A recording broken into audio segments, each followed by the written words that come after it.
del chat de... Bueno, entonces, como decía, nos acompañan hoy en esta siguiente ponencia, pues Juan Linares Muñagorri y Rodrigo Salazar Uriarte. Juan Linares es director de la Asesoría Fiscal de Ibercaja, del Departamento de Asesoría Fiscal, especializado en el asesoramiento fiscal de empresa familiar y grandes patrimonios, con más de 20 años de experiencia en despachos nacionales, en Sant Jaume y Garrigues y entidades de crédito. Y ahora, pues, en Ibercaja, centrado absolutamente, y viviendo en una ciudad como Zaragoza, que tienen ese privilegio.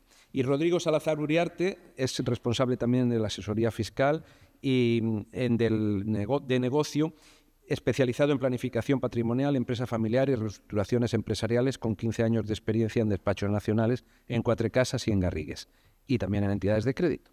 Así que adelante y a ver qué nos contáis. Pero la verdad es que esta introducción que hemos tenido forma parte del mensaje que pensamos que en la planificación con palabras mayores, la mayor parte de la planificación con palabras mayores es lo que se ha contado ya, de ese legado, de esa parte que tiene que cumplir la familia empresaria, y para las cuales charlas como las de hoy creo que son fundamentales. La verdad es que es una suerte también ver cómo hemos conseguido llenar la sala y la gente que está también conectada. Entonces, yo voy a centrarme en la introducción a la planificación y voy a repetir algunas de las ideas que ya se han dicho aquí. Y es hablar de planificación, y siendo nosotros fiscalistas, no es hablar solo de planificar vuestros impuestos. Nosotros pensamos que la planificación tiene que ir muchísimo más allá. Siempre hablamos de una planificación patrimonial completa. Somos un banco, Ibercaja, hablamos de planificación financiera, pero pensamos que nos quedaríamos cortos en el asesoramiento, pensamos que hay que tener una visión mucho más amplia. Siempre hay que hablar de la rentabilidad financiero-fiscal. Pero, por desgracia, el empresario que necesita estabilidad, que necesita seguridad, que necesitaría centrarse en su negocio para generar riqueza, para generar valor, para generar empleo, los aspectos fiscales no le damos esa seguridad, esa tranquilidad. Ya sabéis que están cambiando las normas fiscales continuamente.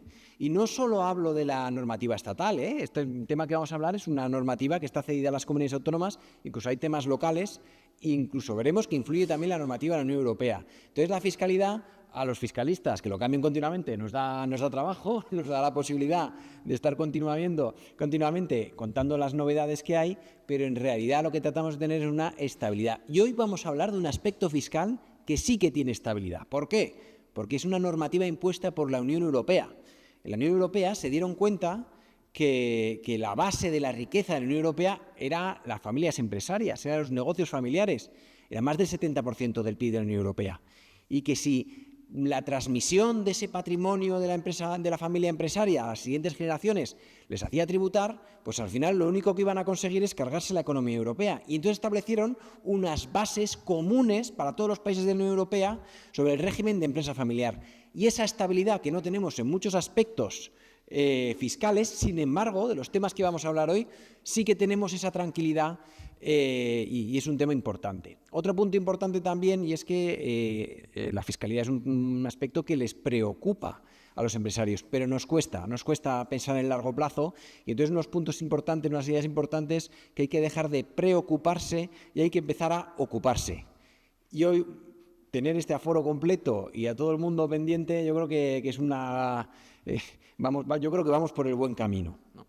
Entonces, lo que os contaba, primera idea importante, la planificación. Somos fiscalistas, no solo es el tema de impuestos, somos un banco, no solo nos preocupa el tema financiero, ¿vale? También nos preocupa otro aspecto, que es el aspecto jurídico. En el aspecto jurídico sí que tenemos mucha más estabilidad en el largo plazo, no cambia tanto la norma, ¿vale? Sobre todo los temas vinculados con la empresa familiar. Planificar es adelantarte en el tiempo para evitar problemas. Tratar de tener una visión a largo plazo, mirar con luces largas. Entonces, es importante temas jurídicos. Yo creo que con lo anterior. Lo que os decía, planificar es adelantaros en el tiempo. La parte jurídica me parece tan o más importante.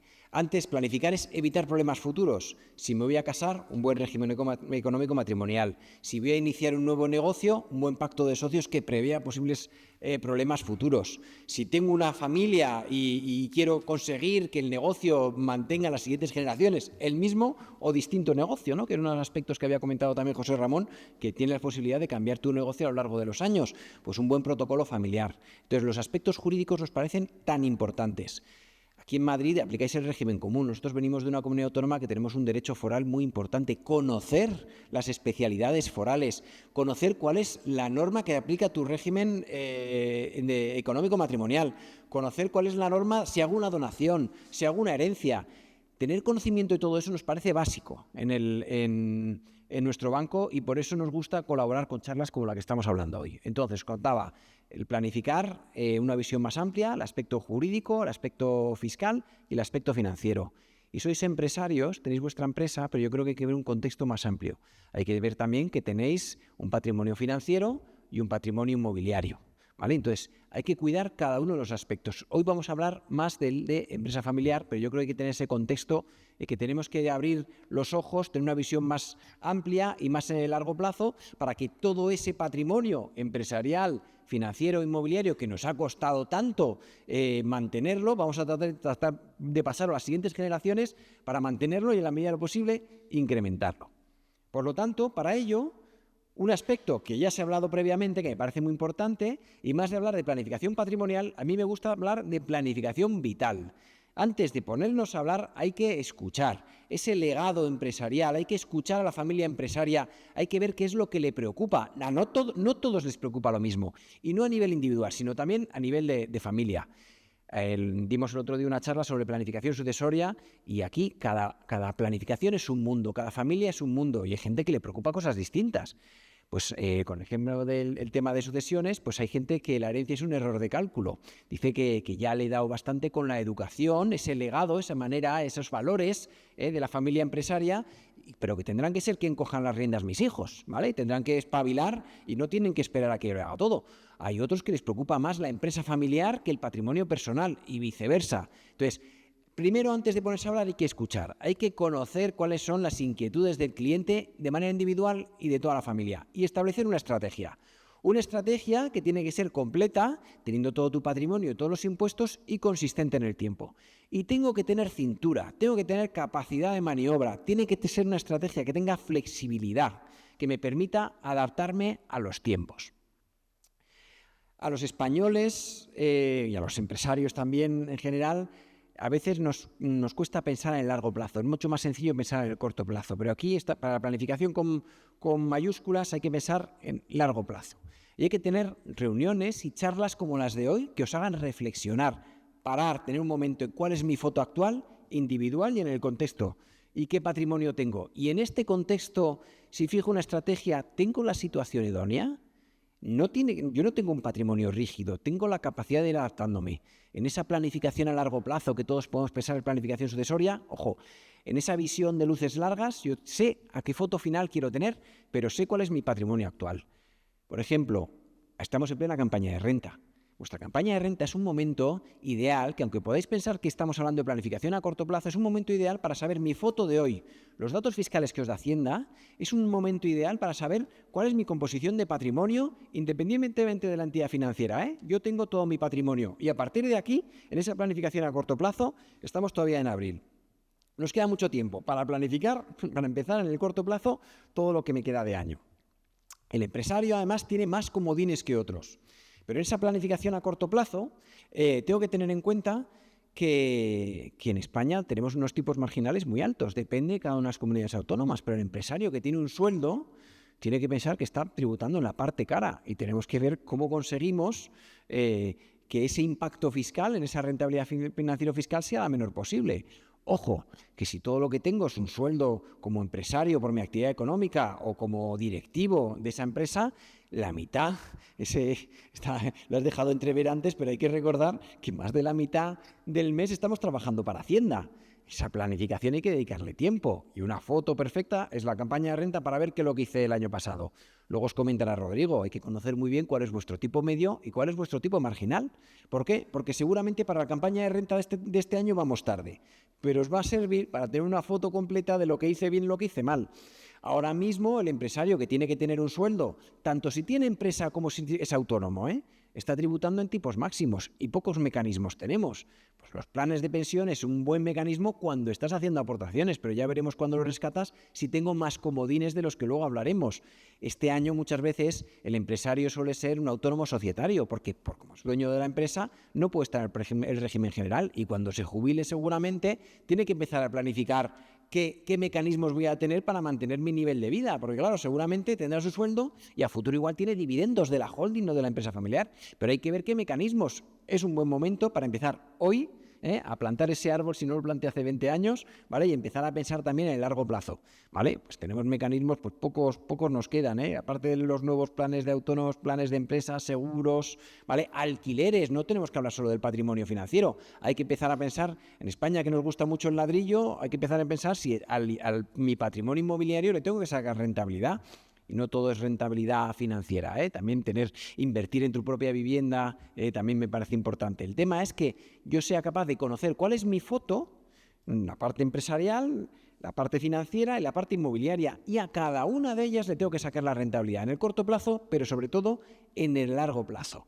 Cuando hablo de planificación patrimonial, me gusta hablar del largo plazo y siempre diferencio dos hitos fundamentales: planificación de la jubilación, planificación del fallecimiento. Últimamente también añado dos más que han salido en la ponencia anterior: planificación ante una responsabilidad patrimonial sobrevenida, como empresarios que sois, o ante una incapacidad sobrevenida, ¿vale? Esa cintura y esos comodines, cuantos más tenga, y si en la medida de la posible, hoy no vamos a poder llegar a todos, pero por lo menos me gustaría simplemente anunciaros, me parecen fundamentales. En esa planificación a largo plazo, planificación de la jubilación, ¿qué pasa? Yo como empresario voy teniendo ingresos hasta que más o menos me jubilo, 65, 70 años, pues 60, lo que sea. Y paso de tener una situación en la que he tenido un sueldo como directivo o como miembro de un consejo de administración alto, a que seguramente como autónomos os va a bajar de golpe. Pues esa planificación, esos comodines, tengo que tener alternativas. Y no solo financieros, Igual tengo que tener también alquileres. El plan de pensiones que estaba pensando rescatar, la gente se cree que la planificación de la jubilación es solo si recupero, si rescato con más de el 40% de reducción o no. Y no, hay muchas más cosas. Tengo fondos de inversión, tengo seguros de vida. Ese patrimonio excesivamente enladrillado, en vez de dejar el problema para las siguientes generaciones, igual es el momento de ver si le estoy sacando rentabilidad y venderlo, porque con 65 años puedo vender el patrimonio inmobiliario que sé que no van a utilizar mis hijos o que no le estoy sacando mucha rentabilidad o que ha subido tanto el valor que puedo contratar un seguro de renta vitalicia, que hasta 240.000 euros no tributa. Entonces, en esta idea lo único que quiero que veáis es que en esa planificación a largo plazo es que hoy empecéis a planificarlo y que tengáis comodines. Y cuantos más comodines, mejor. El empresario que tiene su holding o que tiene su empresa familiar tiene uno adicional que es el dividendo, pero muchas veces la gente piensa, claro, yo siempre preferiría tener dividendos que tributan al 19, 21, 23, bueno, ahora puede ser hasta el 27, el 28, pero mucho menos que el 45 o 50% que es sueldo. Ojo, que si la empresa es vuestra, no hay que mirarlo bien, porque has pagado previamente seguramente un 25 o un 30%. Suma 25 o 30% más el 23 adicional. Al final estamos ahí. Entonces seguramente en esa planificación también tendré que mirar qué parte cobro de dividendos, qué parte cobro de sueldos, qué parte tengo de alquileres. Pues bueno, pues sí, a nivel familiar, ¿quién cobra qué? Y si es el momento de empezar a pasar a las siguientes generaciones mediante donaciones o no, como luego os comentará Rodrigo. Planificación sucesoria, ¿cómo consigo transmitir mi patrimonio a las siguientes generaciones con el menor impacto posible?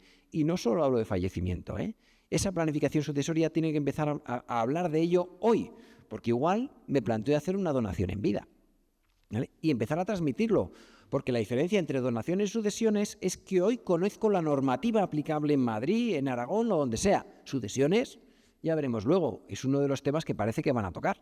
Llevan hablando de esto muchos años, y hace 10 años el informe de Manuel Lagares le pidieron un informe de cómo tendrían que modificar el impuesto sobre sucesiones y donaciones para que fuera más justo a nivel nacional. Y ya se plantearon una serie de temas que fueran comunes de toda España. Lo dejaron de lado, al cabo de los años se retomó con un informe de expertos, pero nunca se retomó. Y es uno de los temas que están candentes, ¿eh? El impuesto de patrimonio ya se crearon, el impuesto a las grandes fortunas, y lo siguiente que se están planteando es el impuesto a las grandes fortunas heredadas, ¿vale? Entonces, conocer el régimen que vamos a hablar hoy de empresa familiar es un buen comodín, es interesante saber que tenemos una serie de ventajas. 2 instrumentos de planificación sucesoria, y no todos fiscales, para la familia empresaria. 1, todo lo vinculado con vuestra empresa, el régimen que os habla ahora Rodrigo, de empresa familiar, fundamental conocerlo.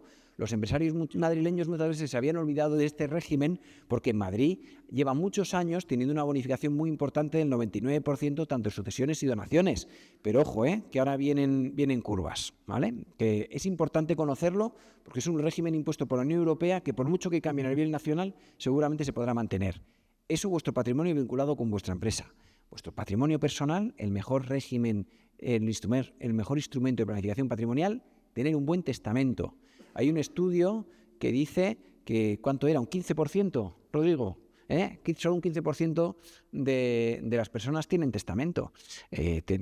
Tener un buen notario de confianza, que os conozca, que le podéis hablar, es un instrumento estupendo de planificación. Son servidores públicos, son fedatarios públicos que de ahí no solo están para cobrar minutas, también es para darnos servicio.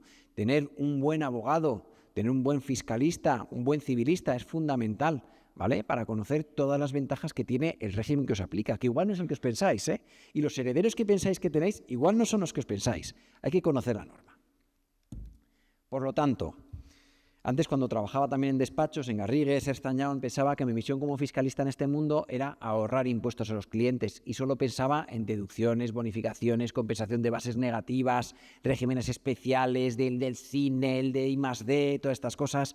Cuando pasé a trabajar en el banco me explicaron, yo soy de derecho, el potencial que tiene la capitalización compuesta. O sea, lo importante que es, si tengo que pagar impuestos, pagarlo lo más tarde posible, porque mientras tanto tengo el dinero yo y no lo tiene Hacienda. Y ahí es cuando tengo que sacarle rentabilidad a ese dinero. Tenemos un régimen de diferimiento estupendo, ¿vale? Y aquí es donde puedo combinar temas fiscales y temas jurídicos.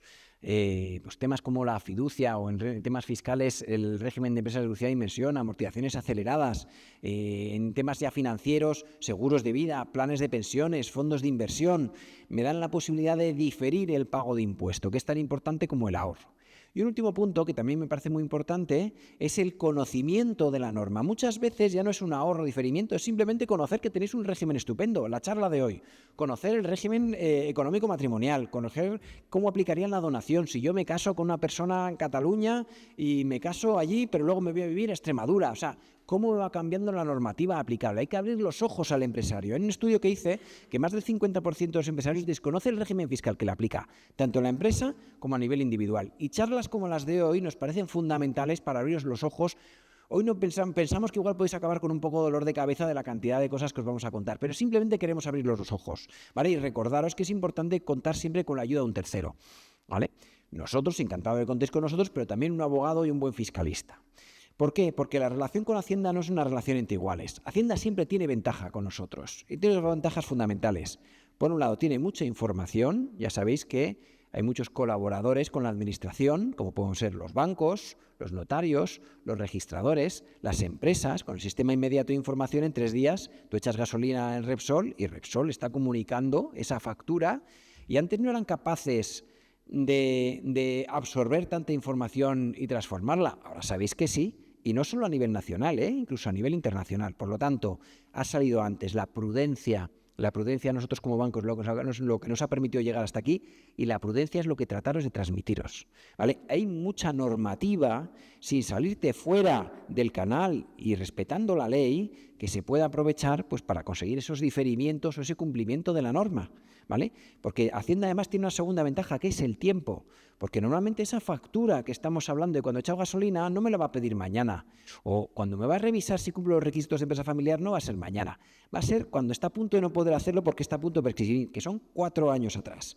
Por lo tanto, tiene ventajas, información y tiempo. Por lo tanto, sed prudentes, tener un buen asesoramiento, invertir en buen asesor fiscal y guardaros siempre un expediente de lo que tratáis de demostrar. No lo dejéis para el final. Es un trabajo continuo. El tema del compliance y la gobernanza fiscal es fundamental que lo trabajéis, que le dediquéis el tiempo necesario, ¿vale? Con esto termino, pero sí que me gusta hablar, cuando hablo de planificación patrimonial, con un ejemplo de lo que ha pasado en mi casa.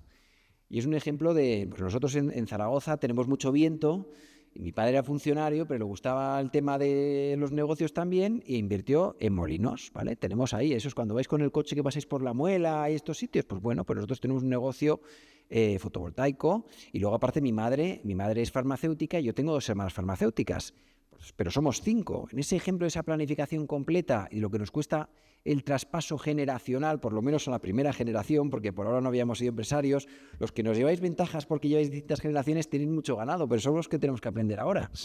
Y pongo el ejemplo de mi madre, que mi madre se planteó transmitir la farmacia a los 75 años. O sea, ya le costó, y mis hermanas llevaban trabajando para la farmacia para que fuera creciendo, pues con cosas nuevas y tal, muchos años. Entonces, en el momento que planteó mi madre la transmisión de la farmacia, yo llevaba ya más de 10 años diciéndole que con 65 años, como os contará Rodrigo, tú puedes donar tu negocio familiar, ya sea una empresa o ya sea un negocio, sin tributación, ¿vale? Pero, ¿qué pasa? Que está muy bien, pero mi madre, autónoma, si no había hecho una buena planificación, no tenía otras fuentes de ingresos.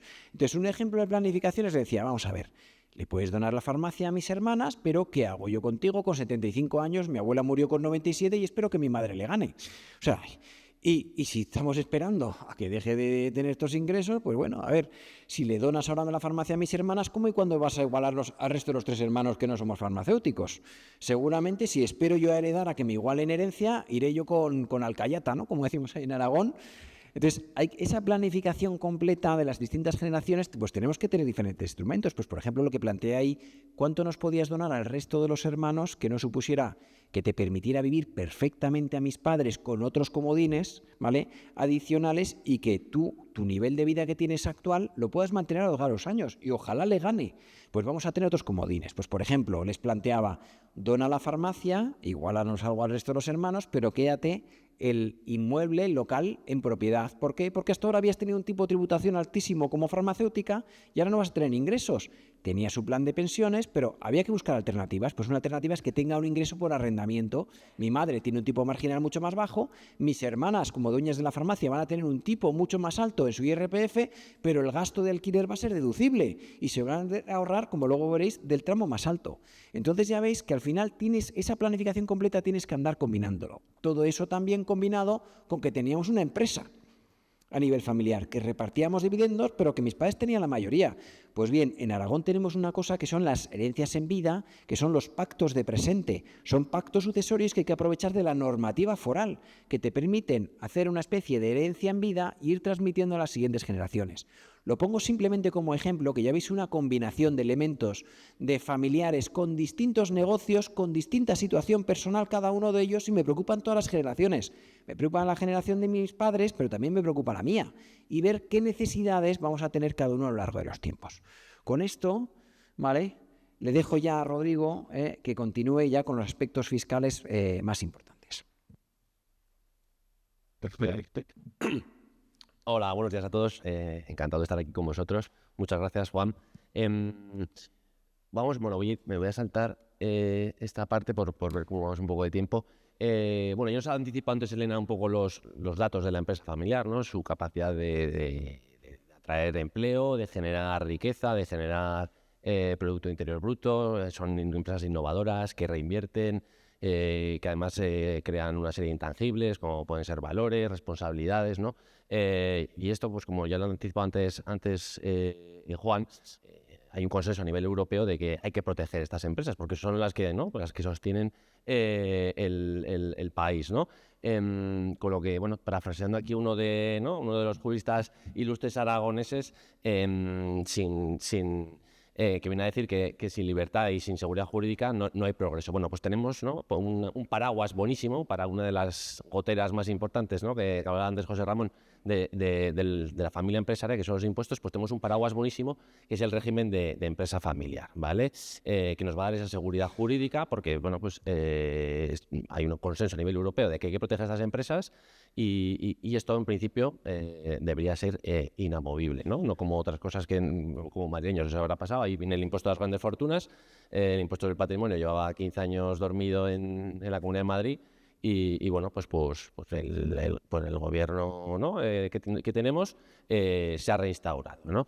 Entonces, que sepáis que tenéis que conocer cuál es este régimen, ¿no? En Aragón, que es una comunidad autónoma donde hemos tenido impuesto de patrimonio y sucesiones, esta ha sido una cuestión que lleva preocupando desde varias generaciones a los empresarios, pero nos encontramos que en comunidades como Madrid o Andalucía, pues no había esta capacidad de revisión de este régimen, pues porque no había preocupación. Entonces, bueno, pues como decía Juan, hoy es un momento ideal pues para no os voy a enseñar todo lo que tenéis que saber del régimen de empresa familiar, pero quiero que os vayáis con la idea de que, oye, tenéis que parar en vuestra actividad, no sé si un día al semestre o un día al año, ¿no? Y plantearos si entre otras cosas tenéis bien esta pata fiscal que es de relevante importancia y lo que os decía, y va a ser firme esto, ¿no? No nos van a poder, el gobierno de turno, no vamos a depender del albur de cada gobierno, ¿no? Esto nos va a proteger, ¿vale?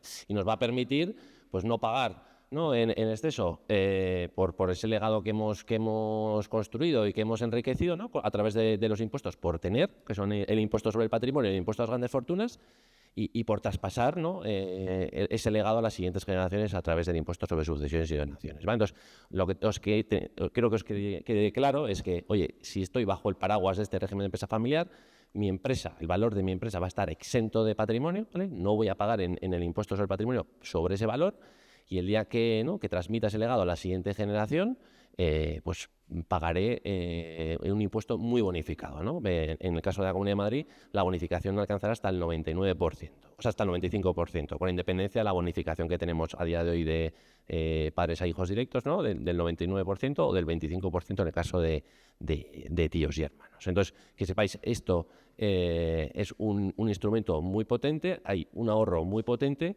y bueno, no es fácil cumplirlo a veces, ¿eh? Hay cosas que son muy fáciles y a veces vemos que fallamos, y hay cosas que son más difíciles y que hay que ir revisando, ¿vale? Y prestadle atención, ¿no? Hay un cuento, ¿no? Que dice, oye, estaba uno cortando troncos, ¿no? Tenía una montaña de troncos, estaba a cortar, y le viene uno y dice, oye, pero ¿por qué no sacas filo al hacha, ¿no? Para cortar. Y dice, no, pero ¿tú has visto la de troncos que tengo? Pues esto es un poco lo mismo, ¿no? Parad un día, porque el día de mañana podemos tener un riesgo muy potente que puede poner en riesgo todo ese trabajo, ¿no? Toda esa construcción que hemos generado a la hora sobre todo del impuesto sobre sucesiones, ¿vale? Entonces, eso, quedaos con esta idea, con el gran beneficio fiscal que hay detrás. Este beneficio afecta tanto a los empresarios individuales, ¿vale? Pues a la farmacia ¿no? de la familia de Juan, afecta pues al bar que teníamos aquí en la calle Huertas, afecta a una peluquería, yo sí me monto un despacho, ¿vale? El empresario individual, y al empresario social, ¿no? Aquella familia que, bueno, pues que tiene el patrimonio a través de una sociedad a través de la que hace su actividad económica. Hoy me voy a centrar sobre todo en esto, ¿vale? Que es donde más dificultades vemos y donde solemos ver pues que el impacto es más grande, porque el valor patrimonial de estas empresas pues son mayores, ¿no? Es mayor.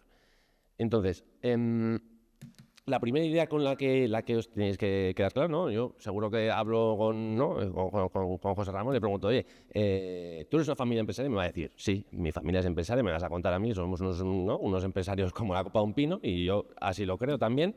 Pero para Hacienda no necesariamente, ¿vale? Eso es lo que tenéis que dar claros. Aquí no es lo que yo creo que soy, es lo que dice Hacienda, que es una familia empresaria, una empresa familiar en este caso, ¿vale? Podemos encontrarnos un caso absurdo en el que yo tengo, ¿no?, un 5% de una compañía y el otro 95% depende de un fondo internacional, y eso puede ser una empresa familiar para Hacienda. Y podemos encontrarnos el caso contrario, de que una familia tiene el 100% de una compañía y esa empresa, por lo que veremos ahora, no es una empresa familiar a efectos fiscales, ¿vale? Y por contra de lo que suele pensar mucha gente, no hace falta tener una fábrica, no hace falta, ¿no? A veces vale con el 5% de una compañía, como os decía. Entonces, lo primero que tenéis que revisar, ¿vale?, efectos fiscales, es que sois una empresa familiar y que cumplís con los requisitos que exige la normativa, en este caso de impuestos del patrimonio, ¿vale?, que están establecidos desde el año 1994 y que pues no se han adaptado desde entonces. O sea, que sepáis que, bueno, para bien o para mal, esto lleva años y no lleva más de 20 años y no se ha movilizado, ¿vale? Y luego ya veremos qué beneficio podemos tener, ¿vale? Entonces, lo primero es, soy una empresa familiar, ¿vale? Entonces, hay que revisarlo todos los años, ¿vale? Este régimen se divide en dos partes, ¿vale? Primero está el acceso, ¿vale? El acceso es el semáforo. ¿Soy empresa familiar? ¿No lo soy? ¿Cumplo los requisitos que dice Hacienda o no los cumplo? ¿Vale? A veces son requisitos muy fáciles y a veces son requisitos más complejos, ¿vale? Primero, ¿lo soy o no lo soy? ¿Semáforo en rojo o semáforo en verde? ¿Vale? Una vez que lo soy, ¿cuál es el alcance del beneficio fiscal? ¿Vale? No necesariamente por ser una empresa familiar voy a pagar 0, ¿vale? En impuestos sobre el patrimonio. Igual lo que me hacen es una parte proporcional, ¿vale? La que entiende Hacienda que es necesaria para la actividad económica, ¿vale? Vamos a los requisitos del acceso. Voy a simplificar. Esta diapositiva es un poco compleja, pero creo que os quedéis con la idea de que son 3 requisitos, ¿vale? 2 que dependen de la persona o de la familia, ¿vale? Y 1 que depende de la actividad, ¿vale? El primero es el porcentaje de participación de la sociedad, ¿vale? El primero es el porcentaje de participación. Este es muy fácil, ¿vale? Bueno, muy fácil, os va a parecer muy fácil. A veces nos encontramos errores, ¿no? Y este requisito sobre todo es o blanco o negro, o cumples o no cumples, ¿vale? El requisito básicamente es que el empresario tenga un 5%, al menos un 5% de las participaciones o acciones de la compañía, ¿vale? Además, podemos llegar a cumplir este requisito a través de mi familia, ¿vale? Como veréis ahí, puedo cumplir este requisito teniendo un 20% con mi mujer, con mis hijos, con mis nietos, con mis padres y con mi hermano, ¿vale? Hasta segundo grado, que llamamos, ¿vale? Cojo el perímetro de la familia hasta mi hermano, ¿vale? Para arriba y abajo, ¿no? Hijos, nietos, etcétera, y arriba, pues padres, abuelos y a mi hermano. Y si tenemos un 20% en el conjunto de la familia, también cumpliríamos este requisito, ¿vale? Ojo con este requisito. Sí, o sea, yo podía tener no un 5% cada uno, yo podía tener un 3, mi hermano otro 3, pero entre todos un 20%. ¿Vale? Pero solo puedo computar hasta mi hermano, no puedo bajar a mi sobrino, ¿vale? Nos encontramos que en comunidades autónomas donde la empresa familiar tenía mucha trascendencia, como en el caso que os he dicho de Aragón, las comunidades autónomas han mejorado estas reducciones o bonificaciones ampliando ese alcance de la familia, ¿no? En el caso de Aragón, por ejemplo, este requisito lo miramos hasta mis sobrinos y el porcentaje en lugar de un 20 es un 10, ¿vale? Entonces, claro, en compañías que están muy diluidas a nivel, porque oye, pues estamos en cuartas, quintas generaciones, donde, claro, yo llegar con mi hermano al 20%, ¿no? Y con mi hermano, pues igual es complejo, pues igual ahí no podemos cumplir, ¿no? Habría que ver qué hacemos para poder cumplir, ¿no? Pues que sepamos que eso va a tener trascendencia en el caso de la Comunidad de Madrid, ¿vale? Entonces, el primer requisito, 5% o 20% de participación directa, ¿vale? De participación directa, es decir, el socio persona física o los familiares tienen que tener la participación, de tentarla ellos directamente, ¿vale? Ejemplos habituales que nos encontramos de errores, ¿no? Ahora que seguro que habéis oído, están muy de moda las holdings, ¿no? Monto una holding familiar de la que caen pues, de varias industriales o patrimoniales, o bueno, patrimoniales no me gusta nada utilizar el término, pero varias sociedades, ¿no? La holding es la sociedad tenedora de sus hijas, que son varias sociedades. Y oye, por lo que sea, cuando montamos la holding, en vez de aportar el 100% de las participaciones, me quedé con un 2% yo colgado individualmente. Es verdad que tengo el 100% directa e indirectamente, pero no tengo el 5% directamente, pues, porque tengo un 2. Pues ese 2 nunca entraría dentro de este paraguas, ¿vale? Que sepáis que es un error que lo vemos muy común, que es muy fácil de solventar, pero que nos lo encontramos, ¿vale? Entonces, quedaos con esa idea. 5% o 20% de la familia de participación directa. El segundo requisito, que ese empresario familiar o alguien de la familia, en el caso que estemos yendo al 20%, ejerza funciones de dirección en la compañía, ¿vale? El ejercicio de funciones efectivas de dirección en la compañía. Aquí, bueno, pues los cargos valen todos, presidente, consejero de administración, alto directivo, ¿vale? O sea, con eso no nos tenemos que agobiar, ¿no? Lo que nos tenemos que agobiar es que de verdad alguien de la familia realice esas funciones efectivamente, ¿vale? Que nos encontramos muchas veces, fallece el empresario, vamos a decir que es un hombre, que ¿no? Siempre matamos primero al hombre, fallece el empresario, le hereda a nivel de gestión de la compañía la mujer, pero esa mujer pues no participa de la actividad de la compañía, ¿no? Llega a una inspección y nos va a decir, oye, pero esta señora participa en la SISI, que aprueba las cuentas, mira que firma las cuentas, Bueno, pues viene a la inspección, se va a las oficinas de la empresa, va a preguntar a los empleados clave y les va preguntando, ¿pero usted conoce a esta señora? Pues yo es que no la he visto nunca por aquí, no sé quién es. Bueno, sé quién es, pero no he participado. Entonces, tiene que ejercer funciones reales, ¿vale? Y esto hay que documentarlo, que luego Hacienda nos va a venir 4 años después, ¿no?, del fallecimiento, cuando ya no está esa persona, y nos va a pedir pruebas de este ejercicio de funciones, ¿vale? Entonces, bueno, que sepáis que hay que ir haciendo esos dossiers de información en los que queden claro que alguien de la familia ejerce esas funciones, ¿no? y intentar dejar papel, ¿vale? Siempre recomendamos, oye, en lugar de teléfono, llamadas de teléfono, etcétera, pues hacemos un consejo de familia en el que, ¿no?, pues que al final lo hacemos en casa un poco, ¿no?, que pues, ¿no?, pues, entre todos, oye, pues igual conviene hacer, ¿no?, una agenda de la reunión, prepararlo, ¿no?, darle forma, ¿no?, de hacer una agenda, decir cuál es el orden del día, y luego después de la reunión pues hacer, ¿no?, un acta de qué ha pasado, y ese acta archivarla, documentarla, etcétera, ¿no? Y esa persona pues darle poderes, ¿no?, para que pueda ejercer esas funciones de dirección, ¿vale?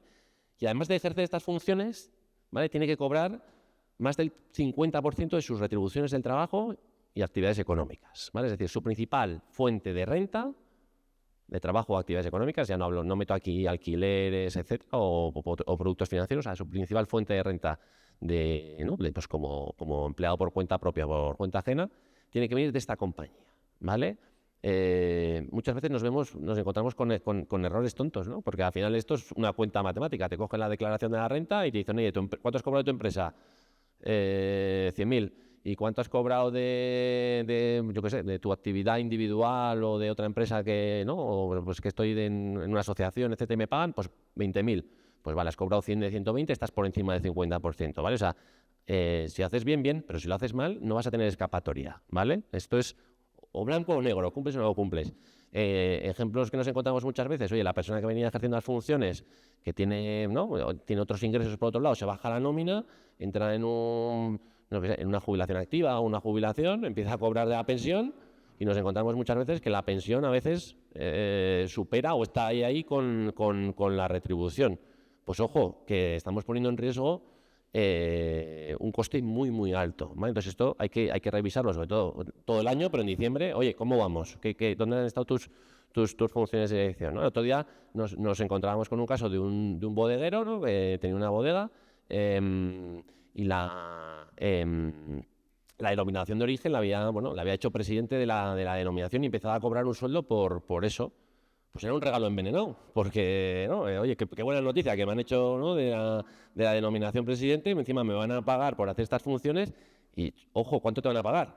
Pues, y le pagaban más que lo que venía cobrando la empresa, porque no era un sueldo muy bajo. Ojo, que acabas de poner en riesgo ¿no?, este paraguas del que hablábamos para ti y para toda tu familia, porque es que encima esta era la persona que daba el acceso, ¿vale?, del acceso, que daba ¿no?, la calificación de empresa familia de efectos de Hacienda a toda la familia, ¿vale?, con lo que el riesgo que eso suponía, ¿vale? Entonces, estos dos requisitos, por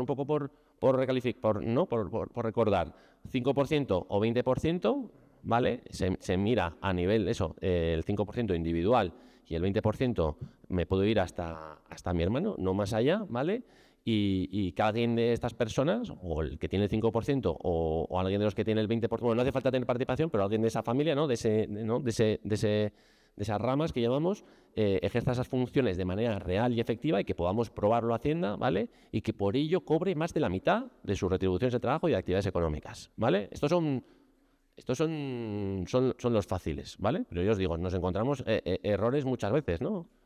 El ejemplo que os he puesto de la pensión, o oye, a veces, ¿no?, el ejemplo de la holding que os decía, tengo una filial, hay gente que sigue, he montado la holding y yo sigo cobrando de la filial, porque era la industrial, creé la holding y sigo cobrando de la filial, no cobro de la holding ya. Pues no estás cumpliendo. Ya, pero si cobro más del 50% de mis retribuciones de la compañía industrial, ya, pero no es de la que tienes la participación directa, no es de tu holding, es de la que tienes tu participación directa.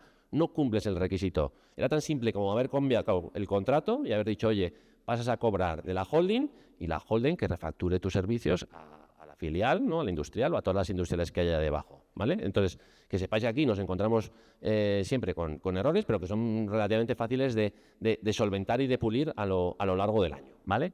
Bien, estos los dos fáciles, ¿vale? Ahora vamos al que es un poco ¿Vale? Un poco más complejo, ¿vale? Que es que la compañía tiene que hacer una actividad económica, no vale cualquier compañía, ¿vale? Hacienda te protege, ¿no? O el gobierno nos protege, pero siempre y cuando, ¿no? Que haya unos valores económicos que entregar a la siguiente generación o que proteger, ¿vale? Entonces, lo que viene a decir la norma es que la compañía no puede ser patrimonial, por así decirlo, ¿vale? Nos viene a decir, ahí veis, que no se puede dedicar a gestionar un patrimonio, a dedicarse a la mera gestión de un patrimonio mobiliario e inmobiliario, ¿vale?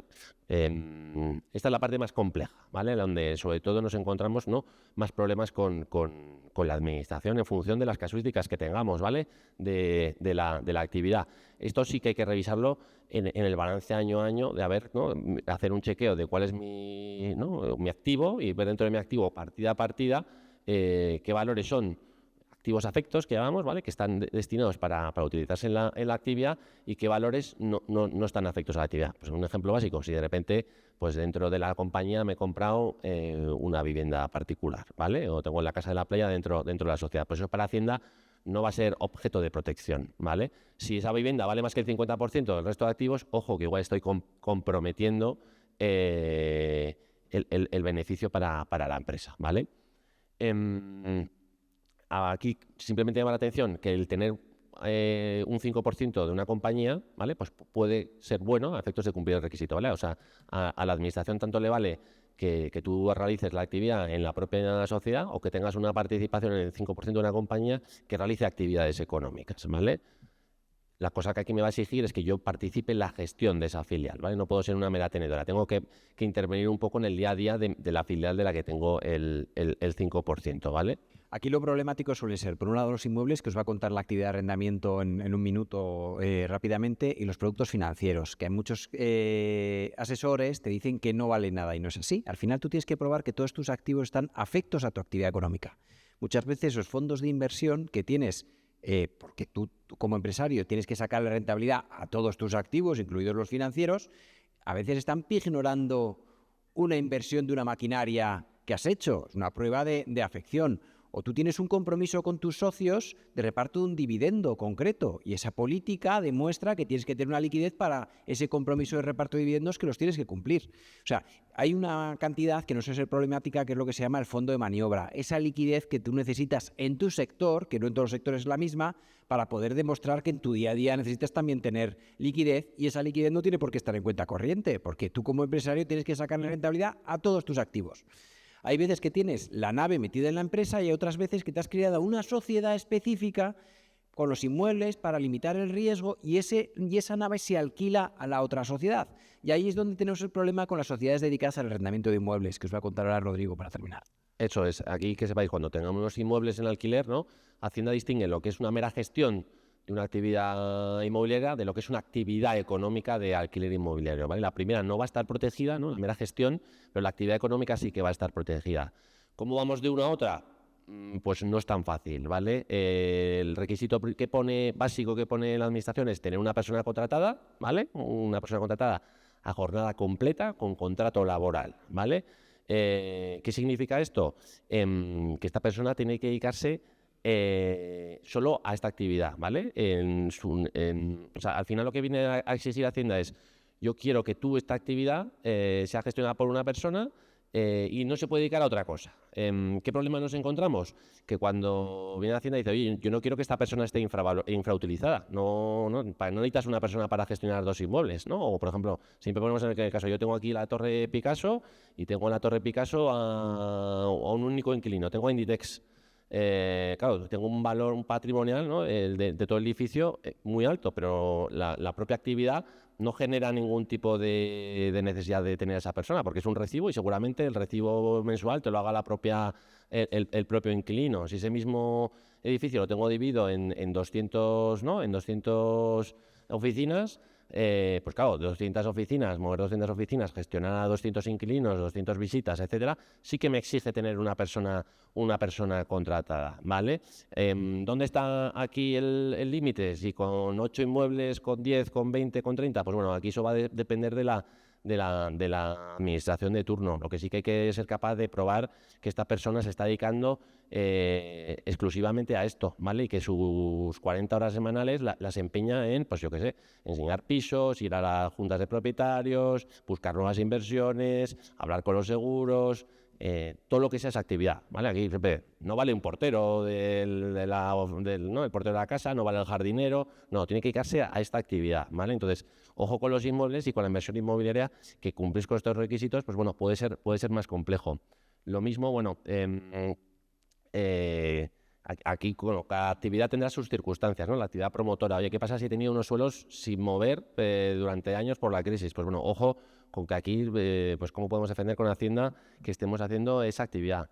Lo que os he dicho antes, la actividad holding, ¿qué pasa si tengo participaciones del 5%? Me viene a exigir Hacienda que yo participe activamente en la dirección y gestión de esas filiales, ¿vale? No puedo ser un mero tenedor, tengo que participar un poco en, no en la toma de decisiones de la filial, pero sí un poco en, pues, ir a las juntas, etcétera, de la compañía para participar. Y esta es la revisión que os decíamos que teníais que tener año a año. O sea, esa compliance, esa gobernanza es la revisión de la foto de todos los años, ¿vale? Antes del 31 de diciembre. Si cumplo funciones de dirección, si estoy cobrando, mis activos, qué porcentaje supone, no dejarlo para el final, ¿vale? Intentar cumplir todos los años.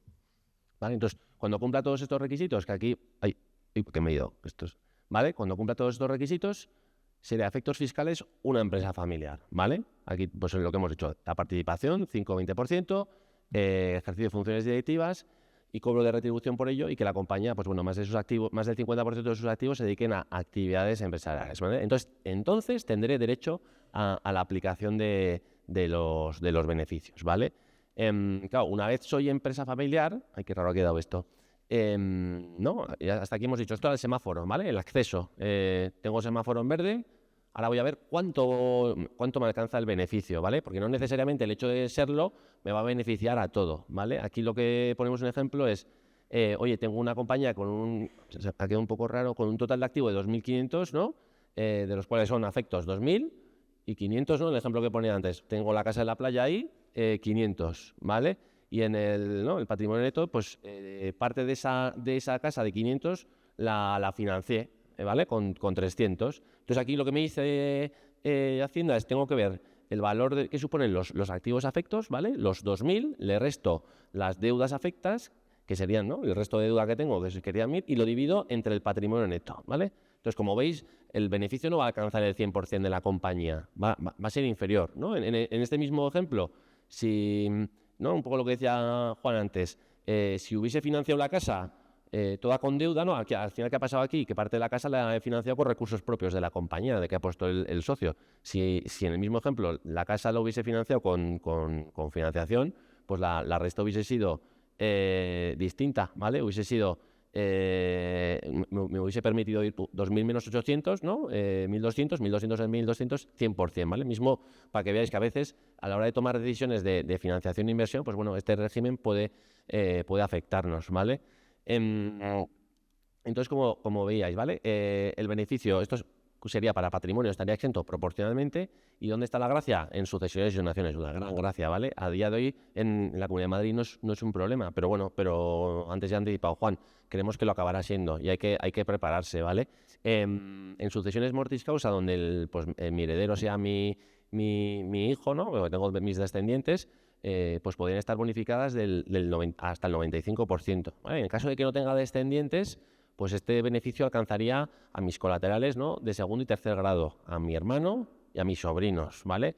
Las herencias de Madrid de padres a hijos prácticamente hoy no pagan, pero las de tíos sobrinos sí que pagan, ¿vale? Y pagan mucho. Pues claro, si me estoy bajo el paraguas del régimen de empresa familiar, puedo dejar prácticamente exenta la herencia en esta parte, ¿vale?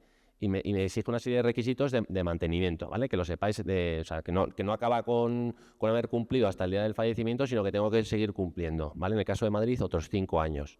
Y lo mismo, me permite anticiparnos, si quiero anticipar la donación a mis hijos, pues me permite hacerlo con un coste reducido, ¿vale? Lo mismo, al 95%.